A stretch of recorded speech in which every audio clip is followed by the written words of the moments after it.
ayaw, cool. Bata pa ko, cool. Ang Dagol! Morning, tits. Tita! Tanya! Chinita! Sino? Ako?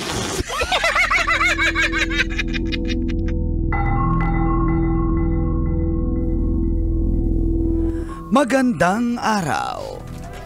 Ayon sa pagsisiyasat na ginamitan pa ng luhika, mahika at konsyensya. Ako si Manggas at ito ang Siko. Sino ako?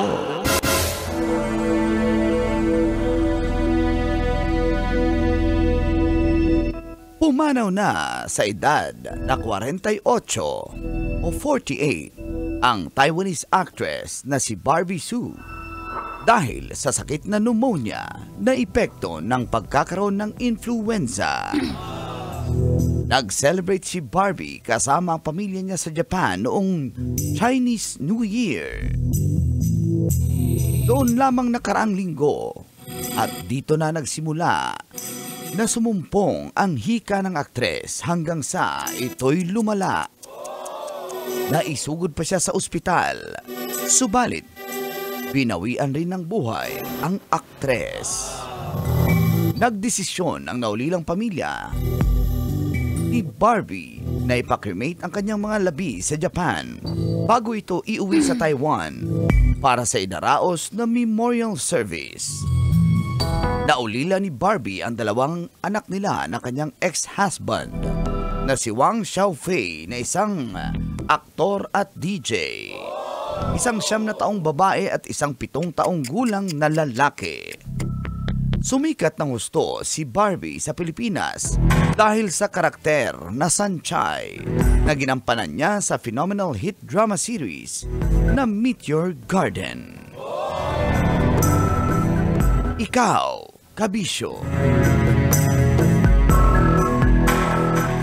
nalungkot ka rin ba sa pagpanaw ni Sanchay? Yan ang ating Siko. Sino ako? Sino? Ako? Kailangan pa bang i-memorize yan? Basic! Morning call. Morning, tis. Kabisyo, feel good morning!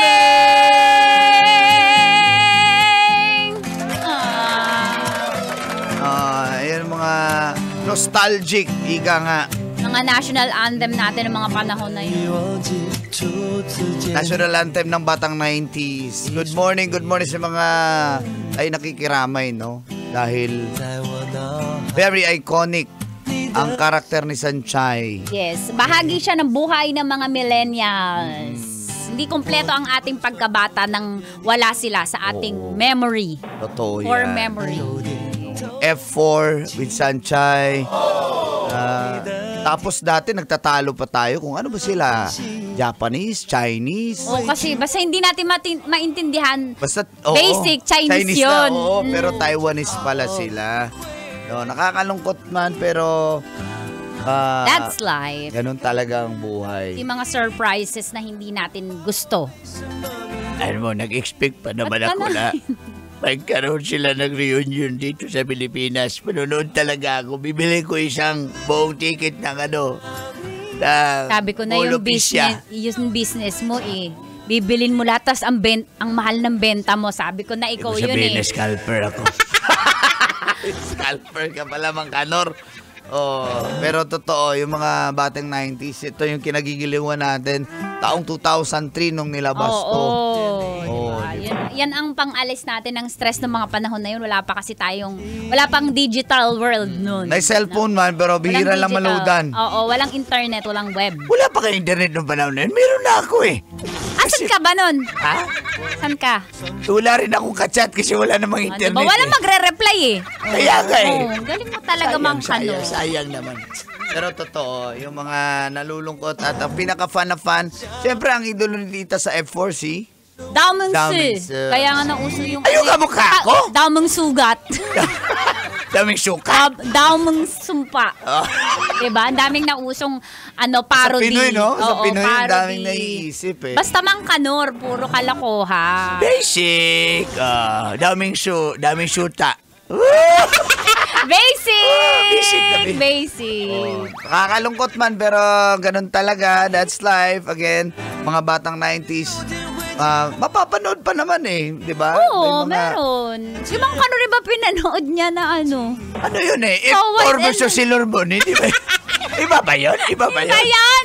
Ha? Mga pampagana mo talaga sa umaga eh. Iba yun, Mang Kanor. Diyos ko. Yung mga Sailor Moon, iba yan. Iba naman tong F4. Yung Sailor Moon, Japanese yun, di ba?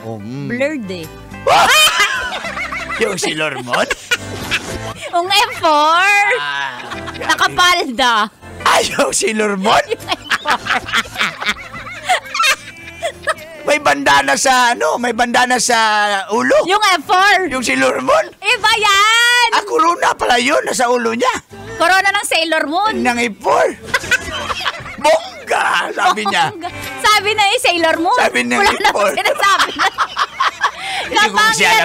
Hindi ko kasi alam yun. araw. Sabi ni Sailor Moon? Mali. Super twins pala. Ano ba sinasabi ng Sailor Moon?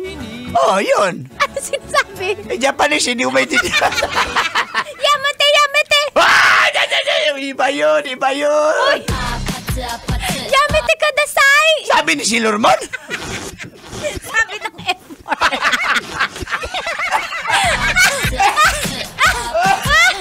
Blurred lang. Sabi niya, ganon? Sabi ng Sailor Moon. Sabi ni... Sandali. Sabi ni Daoming Su. Uy, ba't parang natutuwa kayo dyan? Hindi.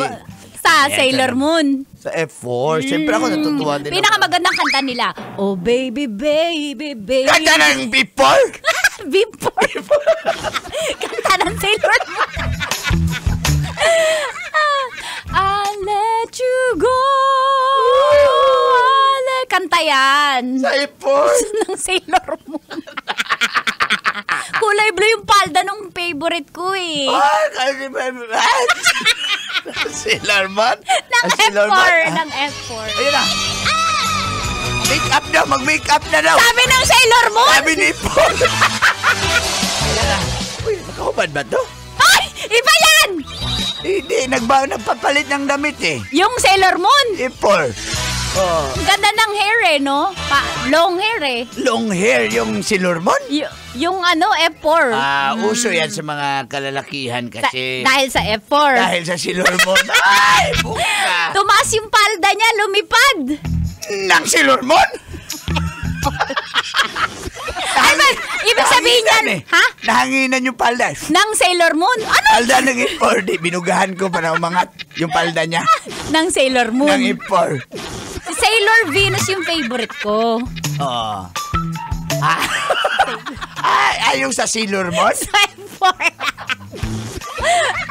Tsaka si favorite ko dyan si Yung kamukha ko, si Tuxedo Mas. Ano sa siya? Sailor Moon? Sa F4. Oh. Diba? Tapos favorite kong eksena dyan, yung hinahabol ni Sanchay sa bus, si Dao Mingsi. Yung sa F4? Sa Sailor Moon. Ang taba, cooler. Bisaya mo ka, day? Ang sure, day. Oh, di ba? Alam mo, pumipikit pala siya tapos umiilaw yung kanyang noo. Yung Sailor Moon. F4. Ang yaman nila eh. Kaya exclusive yung school nila pang mayaman. Yung F4? School ng Sailor Moon. No, ang taas ng boots.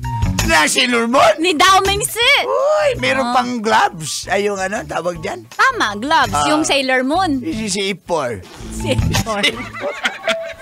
Ay, good morning. Good morning sa mga batang 90s. Naka-feel ng nostalgia dyan.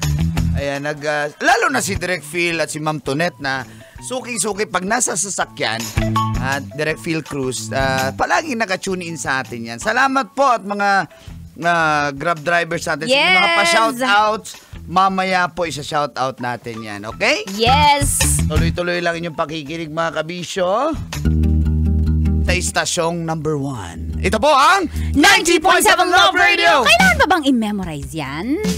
Basic! Show's number